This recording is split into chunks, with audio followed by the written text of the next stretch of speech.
Hey guys, HX22, and I'm here again with the Stevens 67. I've been doing a lot of mechanical scraping to get some of the heavier rust deposits off.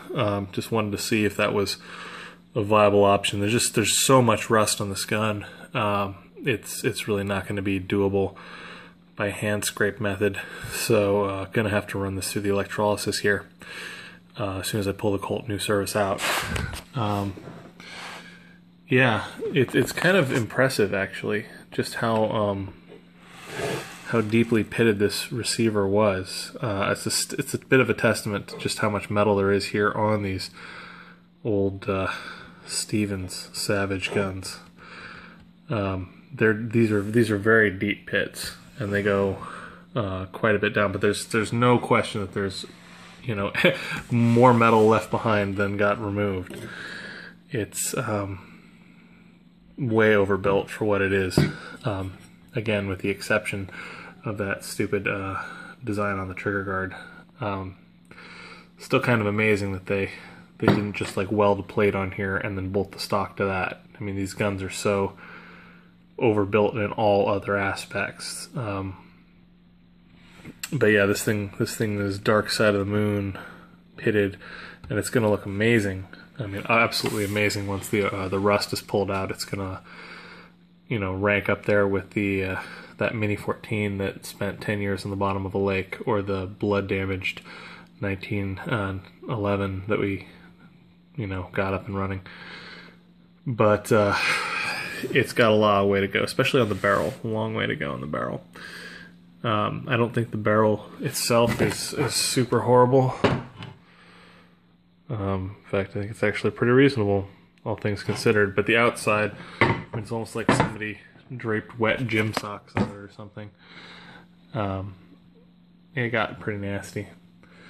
The mag tube, the end of it here got a little bit messed up. But beyond that, I don't think there's any damage inside it. And the pitting is going to accent the gun pretty well. The mag tube here doesn't look like, again, it's a strange pattern of corrosion. The ends of the forend got heavily pitted somehow, but it didn't damage any of the threads. I couldn't find a messed up thread on this gun, knock on wood. So everything comes apart real easily, but the surface of the exposed parts is just thrashed. Bolt seems to have everything moving, even though it does have some pitting on it, not a whole lot. Everything seems free enough, moves reasonably. Yeah, nothing that would prevent function. In fact, I've reassembled it since the last video and worked the action a bunch, and it seemed like it was having a reasonable manual of arms. I mean, it was working more or less. You'd have to slam it home to lock it and reset the and set the whatever it is on this thing that locks the bolt in the forward position. I believe it's the plate that actually locks it on these. But it worked. I wouldn't have worried overly much about it having any problems. Yeah, no markings as yet. I mean, I don't necessarily think all of these had markings to begin with, so it's not a huge surprise. But yeah, it's coming along. I think the first step is probably just going to be doing the receiver, the electrolysis bath. I might just use the Epsom salts because that's set up right now, but ideally I think I'd like to go back to using the soda. So there's that. Barrel's gonna definitely need to be done in two different pieces. One just flipping the orientation. I don't have a trough big enough to do this all in one. 5-gallon bucket method so far has been the happy place. I'm going to make a special stand for doing guns. I think I'm going to do it at a like 6-inch PVC if I can get it, or you know, some sort of vertical stand, and then just glue my own tank together.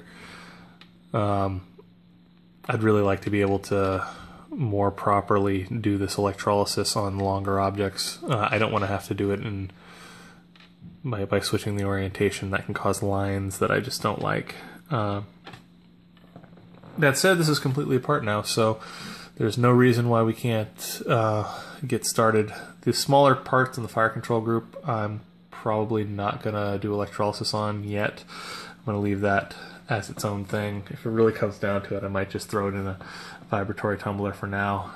The safety on it is not functioning yet, and I don't know how I'm going to do that. I guess just keep scraping at it and putting penetrating oil and seeing what happens. At some point it'll free up, and then once it's free I can start thinking about whether or not I want to disassemble it and run it through electrolysis, or since it's free, just use it. Yeah, it's a pretty simple design, pretty robust. I'm impressed with the part of it that's gone. I'm not impressed with the part of it that holds the stock in place. So that's where we're at with this. I think the next thing you're going to see is this set up in an electrolysis tank and going through the process for that. So I'll get to it. All right, we're doing the 67 electrolysis in the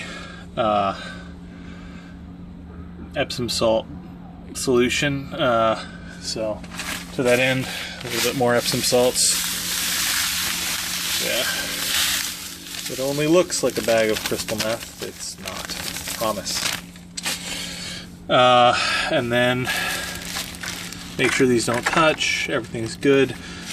Have this bag set up to keep this from accidentally knocking into each other. And then matter of plugging it in.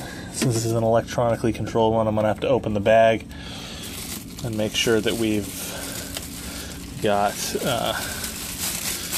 the right button pushed. You know, the old school heavy duty chargers, if you can get them, are good. And I'm thinking, from what I've been hearing from, you know, the guys commenting on the channel, etc., is that if you can get them in 24 volt, it's a lot happier. Yeah, sorry about that. Charging 2 amps. I think we'll just leave it at 2 amps. It's not the amperage, it's the voltage that's doing it. So, in theory, should be good. It's kind of impressive. Okay, don't do that. The schmutz that's on the I guess it would be the electrode, seems to have set in the time it took us to switch the new service out for the 67, so something to keep in mind. Alright, we'll leave this. I'll refasten the plastic bag. This is an outside setup now, just because of the mess it was making. So the plastic bag is to keep any rain or anything off of the electronics, because you know, it's very easy to fry these, extremely easy. So try to avoid that if possible. Alright, I'm gonna let this do its thing for a while. Hey guys, AJX22 here, and we're doing, we're switching the electrolyte fluid. The Epsom salts we were using are just not all that wonderful. As you can see, it's causing some, it's working, it's just not working particularly well relative to how the washing soda was. So we're gonna pull these out, switch them over, see what happens. I'm gonna do a, let me get this clear of everything and disassembled, but I'll show you what it looks like right now. Alright, one sec. Alright guys, here we are with the 67 out of the dip that it was in. And as you can see, it's gotten a lot of the rust removed using the electrolysis process, but it's come off in a little bit different way than it did using the washing soda method. In this case, a lot of the surface stuff, particularly it's noticeable on this side, was just wipe off, very thin layer, just wiped right off. There's still quite a bit of rust scale you can see that needs to be chipped off or done with a different process. So what I've done is actually switched out the Epsom salt for the washing soda that I know works. Although I did use a make your own washing soda from baking soda method, where you basically just take the stuff and bake it for a while in the take baking soda and bake it for a while, and it becomes washing soda apparently. So if the internet did not lie to me, which I suspect it didn't, this should be similar to processes we've seen before, with a lot more of an aggressive bubbling and just better removal. You know, I really need to get some better lighting for this, or a darker background so that this isn't washing out the automatic thing on the cell phone. But I also don't want to get this nasty, oily, and rusty receiver all over the nice Danish mahogany table. So, yeah, trade-offs, right? It seems to have, you know, removed the fine rust from, like, this is the unwashed portion, the unelectrolyzed portion, and if you, it's hard to make out. But in addition to the dark side of the moon pitting, there's also a thinner rust, more active rust coating that's, you know, on there, in addition to the older black oxide layer of rust. That's the deep pitting stuff. And the light stuff comes right off. That seems to be what the Epsom salt's really good for. And in fact, I think the original finish is being left untouched in a lot of cases. And it's just pulling the light rust off. If I was going to do something that was not heavily pitted, I would strongly consider using the Epsom salt method. I think that would be a solid methodology. But for what I've seen on, you know, deeply pitted stuff in the past, it makes me lean away from that method, because it seems like the washing soda has worked better in the past. But, you know, we're going to give them a head-to-head on this, and see what happens on the next round. There wasn't any bubbling. There wasn't the usual, you know, pile of frothy, rust-colored nastiness on top of the water. Instead, the electrode had a sheen that you could just kind of wipe off of rust, and the, you know, the gun itself had a similar deposits. As soon as you pulled it out of the juice, you could just wipe it off with your hand, but it didn't do much. It didn't seem to do much for the pitting. It may have neutralized it, but it doesn't seem to have actually gotten the deep black scale rust out of the gun. So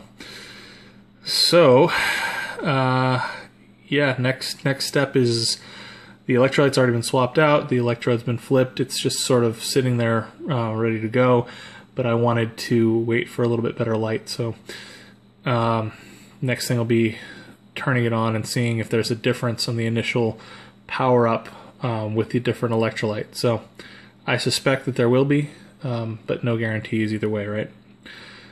Especially since we're using some, you know, this bootleg internet created washing soda method. So easier to find baking soda anywhere for cheap, and to just kick it in the oven for a while. Although long term, I do really need to just buy some more washing soda. But the only place that I found it recently was a Winco in Utah. So yeah, haven't actually made it to a Walmart. I didn't see it at Target, and it wasn't at any of the 99-cent stores or Ralph's or, you know, the usual suspects for washing stuff. Apparently it's a niche market product. Not a lot of electrolysizers demanding the stuff. On a random note, I also managed to score some of the stuff necessary to do nickel plating, so I'm going to screw around with a little bit of that on some other guns.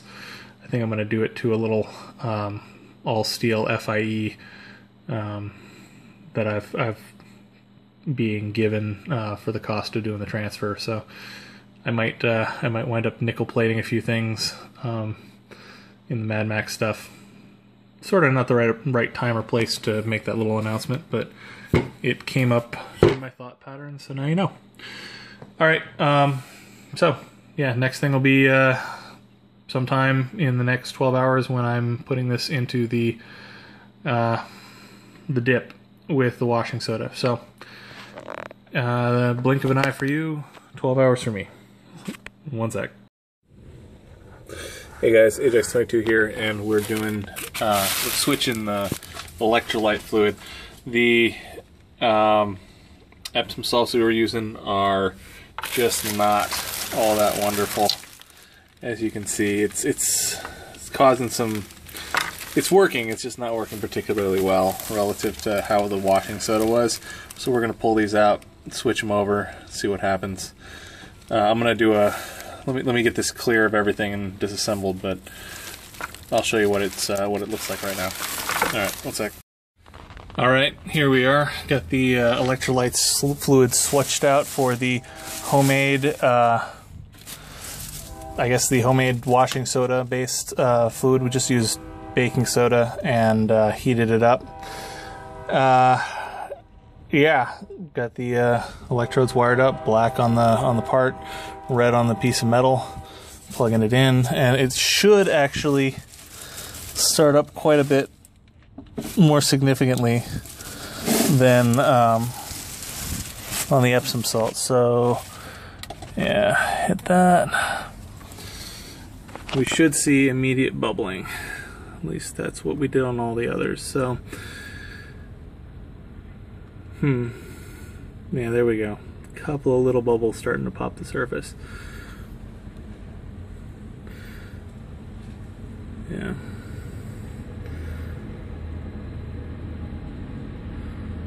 So immediate bubbling is occurring. It looks to be more significant than the Epsom salts.